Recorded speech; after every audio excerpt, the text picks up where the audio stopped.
हमारे साथ एक समाजवादी पार्टी की बड़ी ताकतवर शख्सियत मौजूद है, धर्मेंद्र सिंह यादव जी हमारे साथ हैं। उनसे बातचीत करेंगे। ये जो अब तक के जो 6 चरण हुए हैं, उसमें 5 चरण पे तक तो आप लोग दावा कर रहे थे कि बहुत अच्छा गया है चुनाव। छठे चरण का चुनाव कैसा रहा? छठे चरण का भी चुनाव जैसा पुराना ट्रेंड चला आ रहा था, वैसे ही समाजवादी पार्टी और गठबंधन के उम्मीदवारों के पक्ष में गया है। और मैं समझता हूँ 7वां चरण और भी अच्छा जाने वाला है। और जब 10 तारीख को ईवीएम मशीन खुलेंगी और उत्तर प्रदेश की जनता का फैसला और जनादेश आएगा, तो वो जनादेश सिर्फ और सिर्फ समाजवादी पार्टी और उनके नेता आदरणीय अखिलेश यादव जी और उनके गठबंधन के लोगों के पक्ष में आने वाला है। ये मैं बहुत विश्वास और जिम्मेदारी से कह रहा हूँ। जहाँ तक मुझे लगता है कि हम लोग 3 शतक पार कर चुके हैं, लगभग 300 सीटों के आसपास हम लोग पार कर लिए होंगे या उसके आसपास ही होंगे। और वो इसलिए भी हैं कि आज उत्तर प्रदेश के जनमानस के दिल में भारतीय जनता पार्टी का विश्वास और भरोसा उठ चुका है। इस तरह जितना उन्होंने वादे किए थे, चाहे रोजगार को लेकर, खेती किसानी को लेकर, महंगाई को लेकर और भी जिन चीज़ों को लेकर वादे किए थे बीजेपी ने, वो पूरी तरह से बीजेपी असफल हुई है। और बीजेपी के ऊपर से जनता का भरोसा उठ चुका है। और ये भरोसा समाजवादी पार्टी पर, आदरणीय अखिलेश यादव जी पर, उत्तर प्रदेश की जनता को है।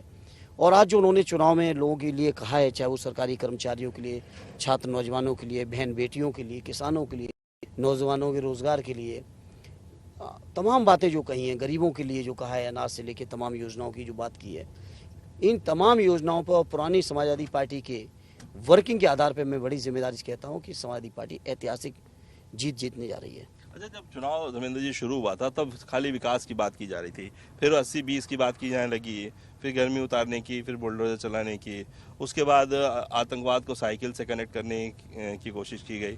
तो क्या लगता है कि ऐसा क्यों हो रहा है? देखिए, बीजेपी के पास इस तरह की बातों के अलावा पिछले जितने भी चुनाव अपने जाने पीछे तक चले जाइए, बीजेपी के पास दूसरा कुछ कहने सुनने के लिए रहा ही नहीं। और रही बात ये जो समाजवादी पार्टी को इस तरह की, तो समाजवादी पार्टी को भारतीय जनता पार्टी से किसी चरित्र प्रमाण पत्र की जरूरत नहीं है। समाजवादी लोगों ने आज़ादी के आंदोलन से लेकर राष्ट्र के निर्माण तक जो संघर्ष कर सकते थे इस देश की तरक्की के लिए, खुशहाली के, देश के निर्माण के लिए, वो समाजवादियों का इतिहास है।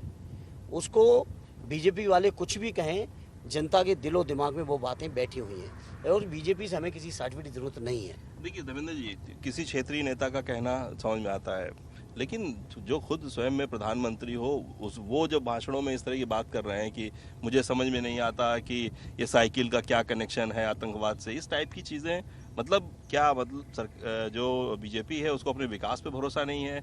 आखिर क्यों, किस तरीके से वो क्यों इस तरह से टारगेट कर रहे हैं? आपने सही नापा, बीजेपी को ना विकास किया ही नहीं तो उस पर भरोसा करेंगे कैसे? बातें की थी 2 करोड़ नौजवानों को रोजगार देने की, महंगाई खत्म करने की, किसानों की आमदनी दूनी करने की।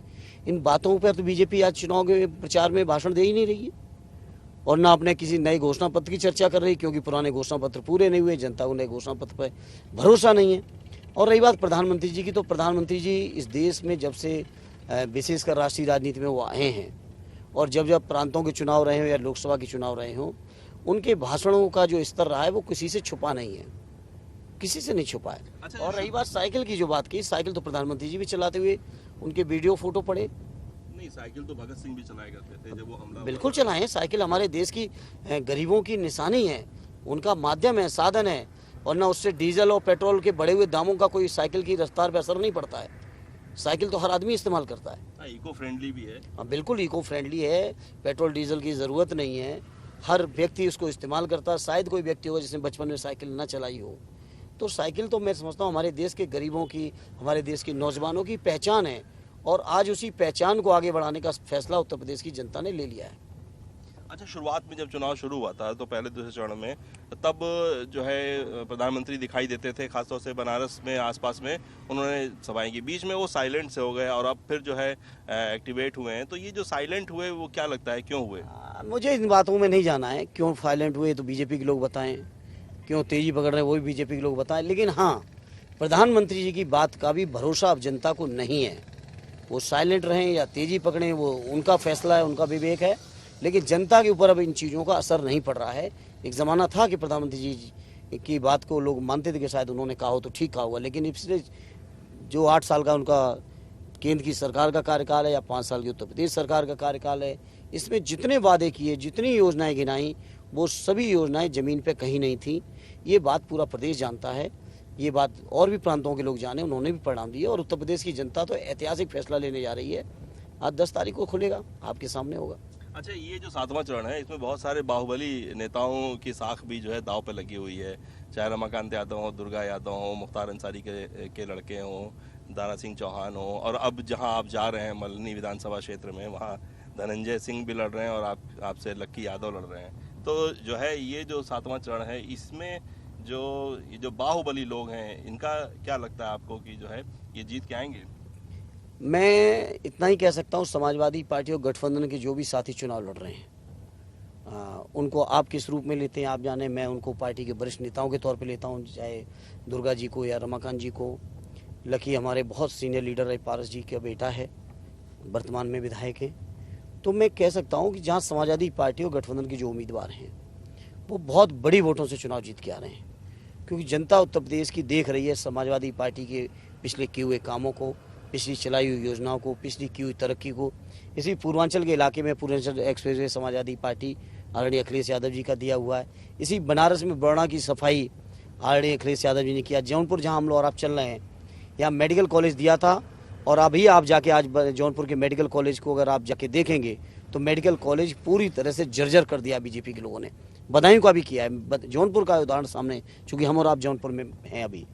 तो इसलिए मैं कह सकता हूँ बीजेपी के लोगों ने तरक्की और विकास रोकी है।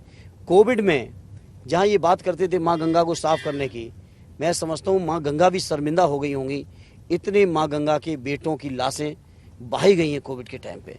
किस तरह की दुर्व्यवस्था पूरे उत्तर प्रदेश में और देश में हुई है।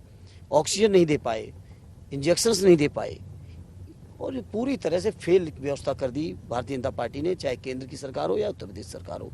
इसलिए डबल इंजन अब पूरी तरह से जनता की नज़रों से उतर चुका है। अच्छा, धनंजय सिंह के खिलाफ काफ़ी मुखर भी रहते हैं अखिलेश जी, और यहाँ पे जो है पूरी ताकत यहाँ भी लगा दी गई है मल्हनी विधानसभा में भी। कितना मुश्किल समझते हैं आप यहाँ पे धनंजय सिंह के खिलाफ जो है चुनाव?